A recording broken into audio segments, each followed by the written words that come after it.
Ngayon ay nais ko kayong dalhin sa isang maikling paglalakbay sa makulay at makasaysayang bayan na ngayon ay lungsod ng Dasmariñas, Cavite. Bago ito naging lungsod, ang Dasmariñas ay isang maliit na baryo na tinatawag na Tampos at bahagi pa noon ang bayan ng Imus. Noong Mayo 12, 1867, opisyal na itinatag ang bayan ng Dasmariñas sa pamamagitan ng kautusan ng pamahalaang Kastila. Ang pangalan nitong Dasmariñas ay kinuha mula kay Gobernador General Gomez Perez Dasmariñas, isang opisyal ng Espanya noong ika-16 na siglo. Sa panahon ng Kastila, ang Dasmariñas ay yumabong bilang isang bayang agrikultura dahil sa matabang lupa at masaganing ani.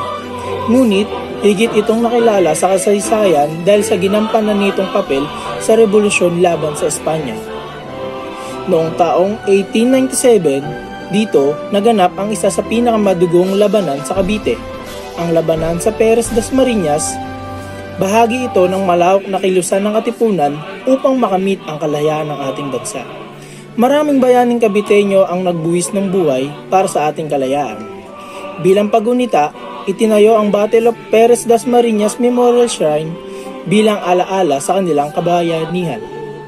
Pagsapit ng dekada 70, unti-unti nang nagbago ang anyo ng Dasmariñas sa pamamagitan ng programang resettlement ng pamahalaan. Itinayo ang Dasmariñas bagong bayan kung saan libu-libong pamilya mula sa Metro Manila ang inilipat dito. Dahil dito, mas naging masigla, mas makulay at mas maunlad ang komunidad. Noong 2009, isa itong makasaysayang taon dahil sa bisa ng Republic Act No. 9723, naging opisyal na lungsod ang Dasmariñas. Sa kasulukuyan, ito na ang pinakamataong lungsod sa buong Cavite at isa sa mga sentro ng negosyo at edukasyon sa Timog Luzon. Sa kabila ng pag-unlad, hindi pa rin nawawala ang pagpapahalaga ng lungsod sa kanyang kasaysayan.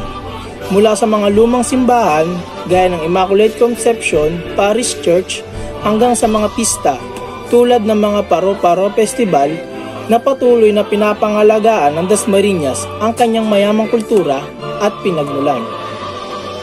Sa pagtapos, ang Dasmariñas ay hindi lamang isang lungsod na patuloy na umuunlad. Ito ay sagisag ng katatagan, pagkakaisa at pagmamalasakit ng mga namamayanan nito. Isa itong patunay ng lakas at dangal ng Pilipino.